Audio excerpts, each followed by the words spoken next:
خدمتہم ابناء الملوک، ان کی پوزیشن پھر یہ ہوگی کہ بادشاہ جو وقت کے بادشاہ طاقتور لوگ ہیں ان کی خدمت کے لیے لیٹ جائیں گے اور اپنے آپ کو لگا دیں گے. اور وہ کون ہیں؟ ابناء الفارس والروم، وقت کی جو سپر پاور ہے اس وقت تھی.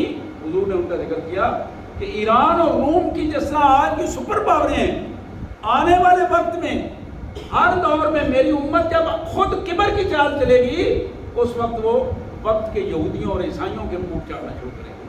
پھر وہ اپنے دور کے مقتدر لوگوں کے سامنے لیٹ جائیں گے اور ان کی پوزیشن یہ ہوگی.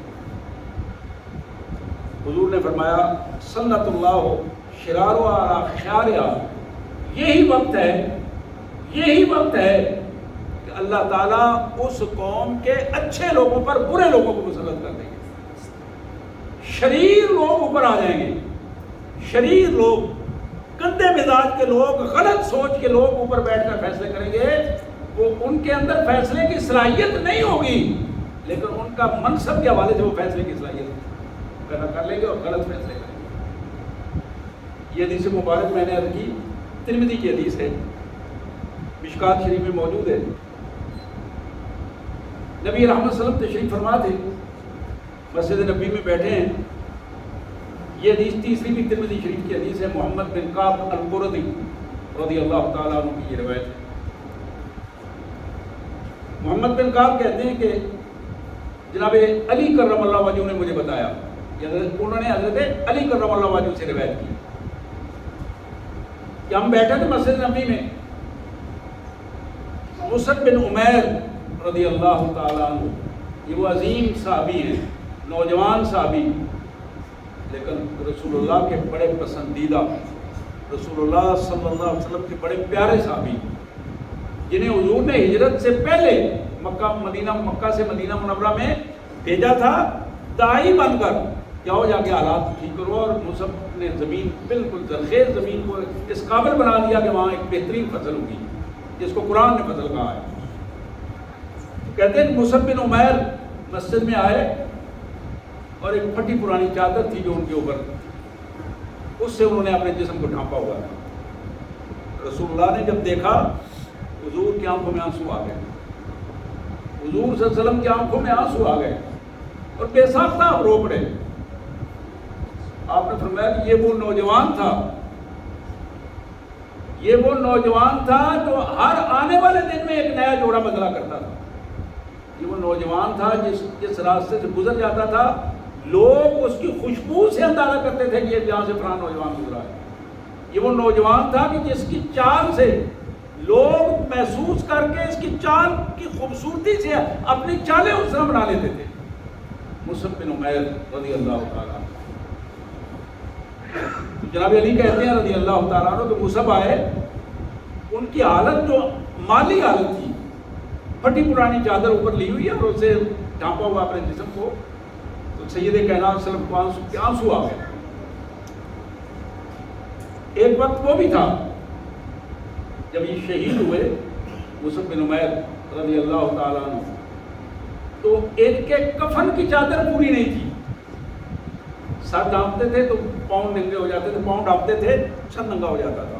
حضور نے فرمایا سر ڈھانپ دو اور اس کے پاؤں کے اوپر گھاس ڈال دو اور اسے تدفین کر دو.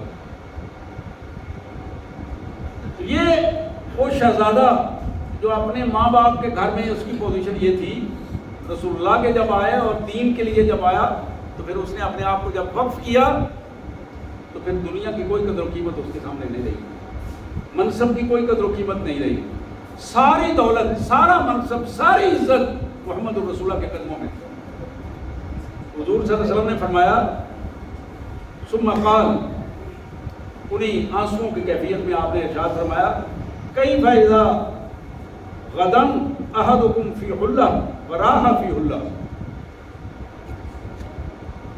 آنے والا کل میری امت کے لوگوں، قیامت تک آنے والا کل جو آئے گا، میری امت کے ایسے لوگ بھی ہوں گے جن کا صبح لباس اور ہوگا، دوپہر کو اور ہوگا، شام کو اور ہوگا.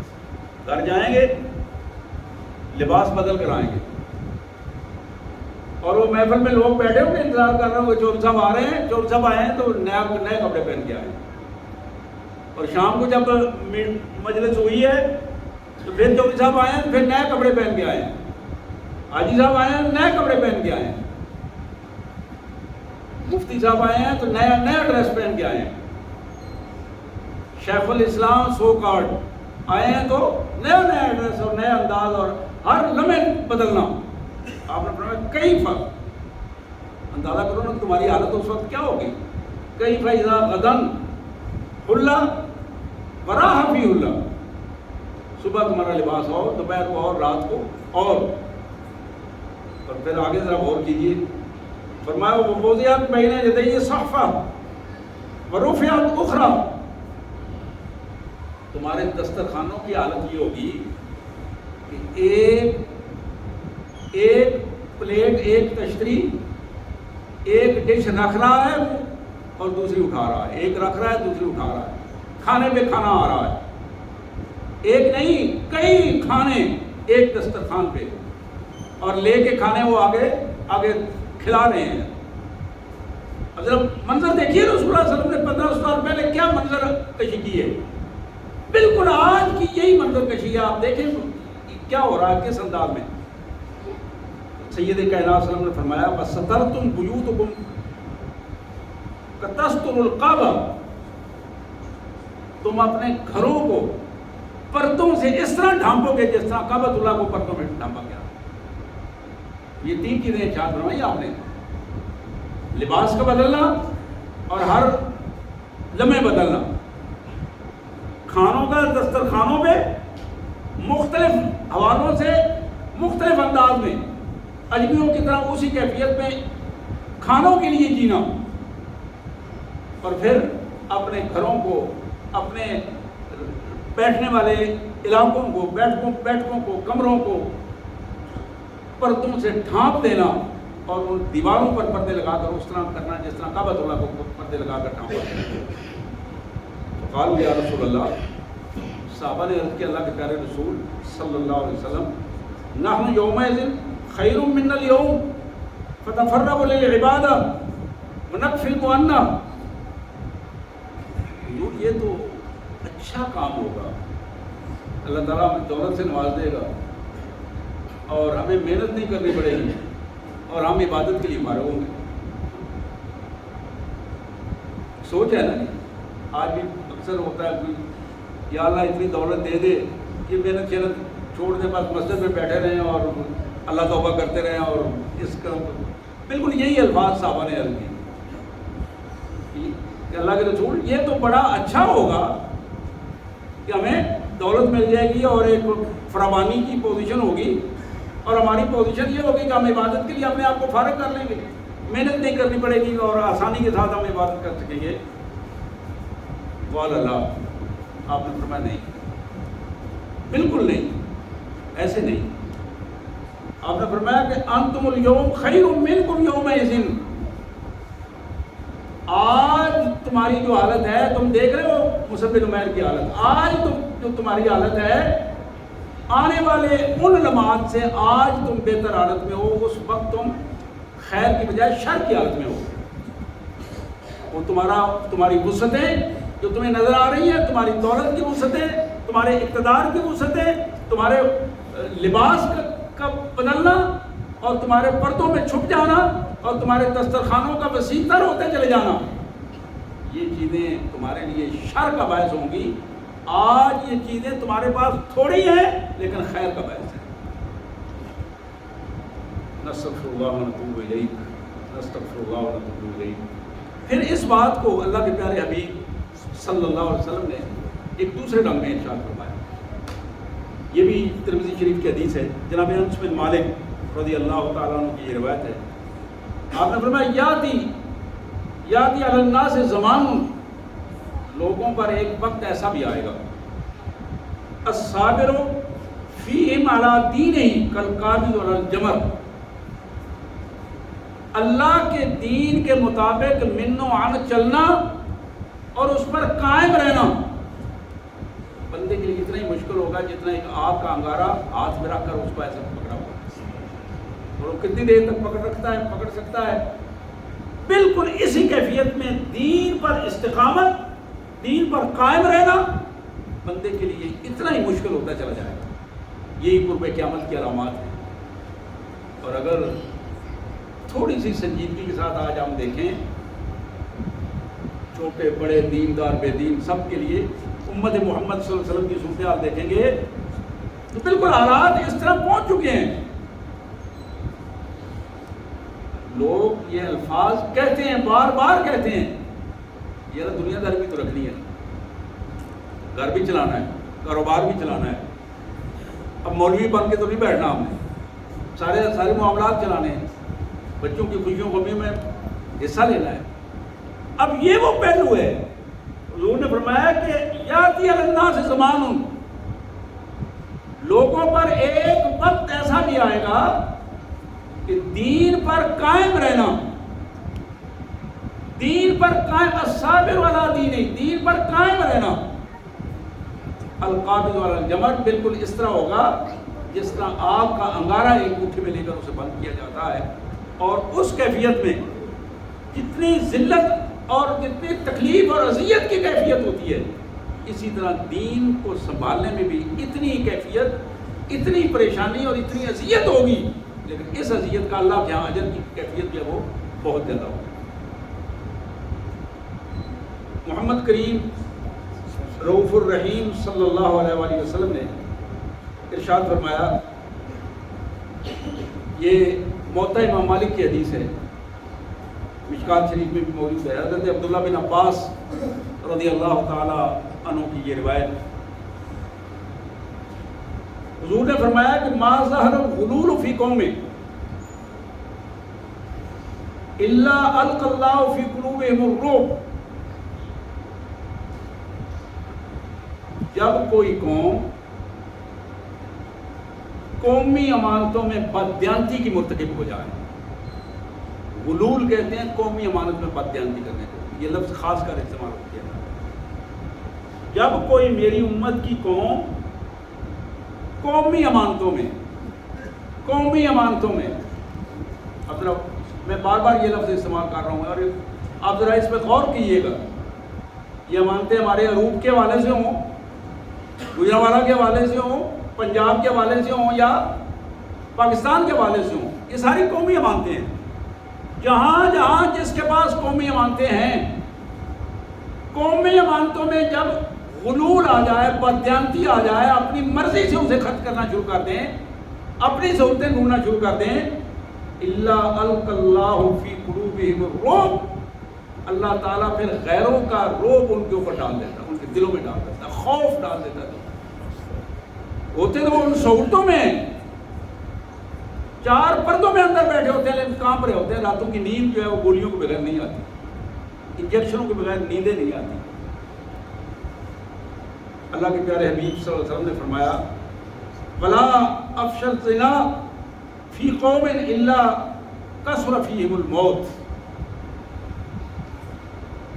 کسی قوم میں جب بدکاری بڑھ جاتی ہے، بے حیائی اور زناکاری بڑھ جاتی ہے، اس قوم میں موتیں پھر تیزی کے ساتھ آنا شروع ہو جاتی ہیں. کثر علیہم فیہم الموت. اور اس قوم کی قوت ختم ہو جاتی ہے، اخلاقی قوت ختم ہو جاتی ہے، حیا کی قوت ختم ہو جاتی ہے، انسانی قوت مدافعت ختم ہو جاتی ہے، اور پھر وہ ذلت اور رسوائی کے ساتھ اس دنیا سے نکل جاتی ہے. ولا افش الزنا فی قوم الا کثر فیہم الموت. پھر آپ نے فرمایا، ولا نقص قوم المکیال والمیزان الا قطع عنہم الرزق. جس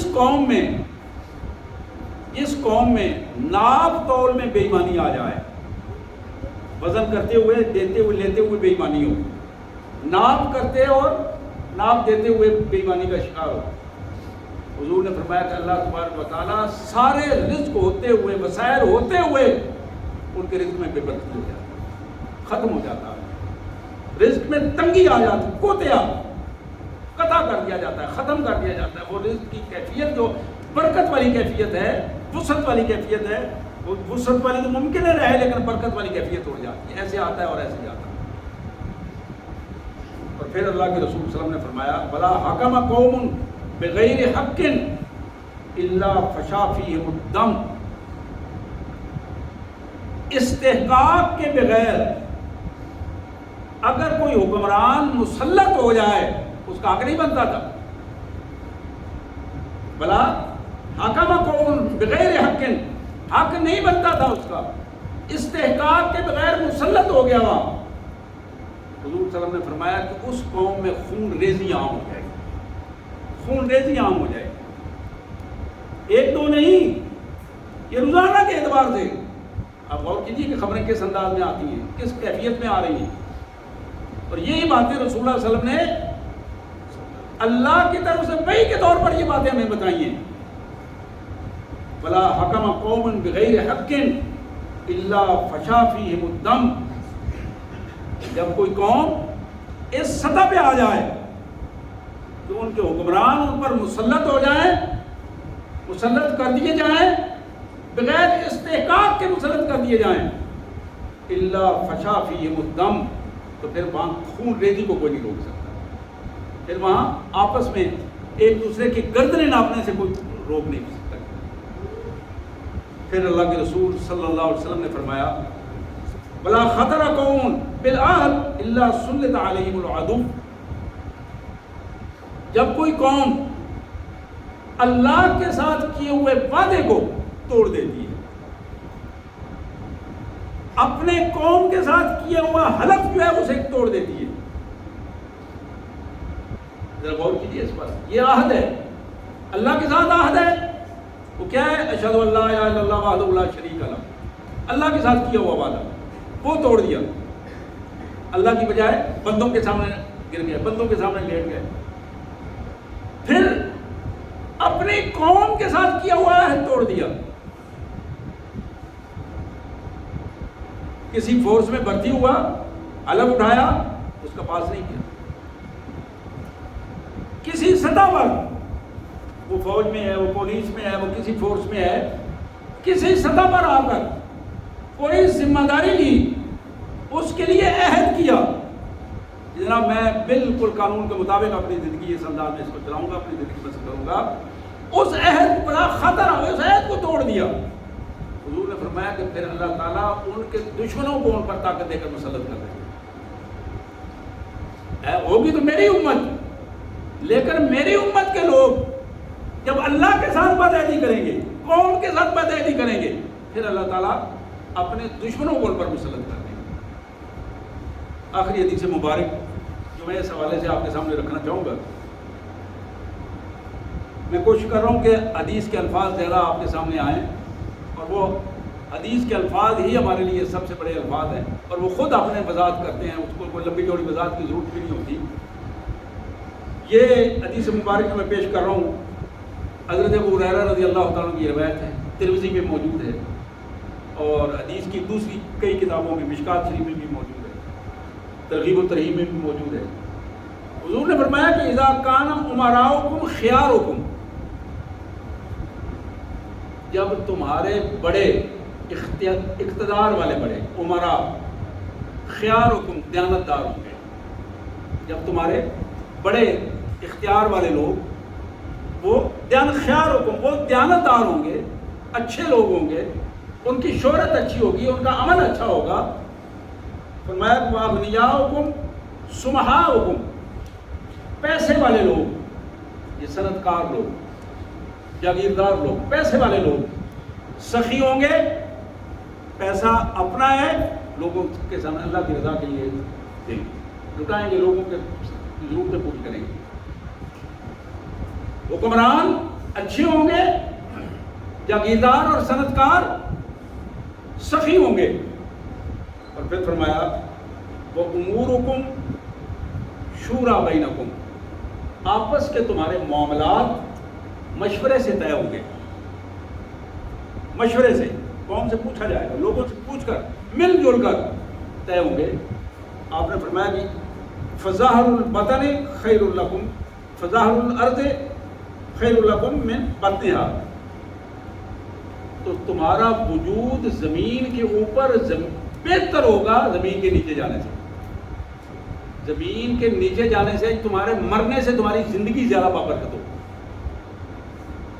3 چیزیں ارشاد فرمائیں. حکمران نیک، جاگیردار اور صنعتکار سخی پیسہ لگانے والے، اور معاملات قومی معاملات، اجتماعی معاملات مشورے سے طے ہوئے، ایک گھر سے لے کر حکومت تک مشاورت. پھر اس کی آپ نے دوسرا تصویر کا دوسرا رخ ارشاد فرمایا. آپ نے فرمایا کہ سن لو، وَإِذَا كَانَ أُمَرَاؤُكُمْ شِرَارُكُمْ، تمہارے حکمران جب شریر ہوں گے. شریر ہر وقت یہ سوچتے رہیں کہ اس قوم کو کس طرح اس سے پیسہ نکالنا ہے، کس طرح اس قوم کو تنگ کرنا ہے. صبح دوپہر شام سوچ میں پڑے ہوئے ہیں کس کس بل میں کیا کیا چیز بڑھانی ہے اور کیا کیا ٹیکس اور کس کس انداز میں اس قوم سے پیسہ نچوڑنا ہے. جب تمہارے حکمران شریر ہوں گے، وَإِذَا كَانَ أُمَرَاؤُكُمْ شِرَارُكُمْ وَأَغْنِيَاؤُكُمْ بُخَلَاؤُكُمْ، اور تمہارے جاگیردار اور صنعتکار پیسے والے لوگ بخیل بن جائیں اور اپنے پیسے کے اوپر سانپ بن کر بیٹھ جائیں. وَأُمُورُكُمْ إِلَىٰ نِسَائِكُمْ، تمہارے معاملات چلانے کے لیے عورتوں کے سپرد کر دیے جائیں. عورتیں اوپر بیٹھ جائیں تمہارے معاملات چلانے کے لیے، حکمرانی عورتوں کے پاس چلی جائے. فَبَطْنُ الْأَرْضِ خَيْرٌ لَكُم مِّن ظَاهِرِهَا، میرے آقا صلی اللہ علیہ وسلم نے فرمایا کہ پھر زمین کے اوپر رہنے کی بجائے زیادہ بہتر ہے کہ تم زمین کے نیچے چلے جاؤ. تمہاری زندگی کی بجائے تمہاری موت تمہارے لیے زیادہ بہتر ہے. حضرات، یہ حدیث مبارکہ اور سورہ تکاثر کی آیات، یہ ایک پیغام ہے میرے لیے بھی، آپ کے لیے بھی، اور یہ ایک زندہ پیغام ہے جو ہمارے کانوں سے گزر کر اسے دماغ اور دل تک جانا ہے. کون اس سے کیا نصیحت حاصل کرتا ہے، کس کے ذہن میں کتنی نصیحت ہوتی ہے. آئیے اپنے اللہ کے حضور عہد کیجیے کہ یا اللہ، آج کے بعد ہم اپنی سوچ کو درست کریں گے، فیصلوں کو درست انداز میں کریں گے، تاکہ ہمارا وجود اس زمین کے لیے بابرکت ہو. ایسا نہ ہو کہ زمین کے لیے ہمارا وجود گندگی کا باعث ہو اور زمین کے اوپر رہنے کے بجائے ہمارا نیچے جانا بہتر ہو جائے. اللہ سے دعا ہے اللہ تبارک و تعالیٰ ان حدیث اور آیات کو سمجھنے کی توفیق عطا فرمائے. وآخر دعوانا الحمدللہ رب العالمین.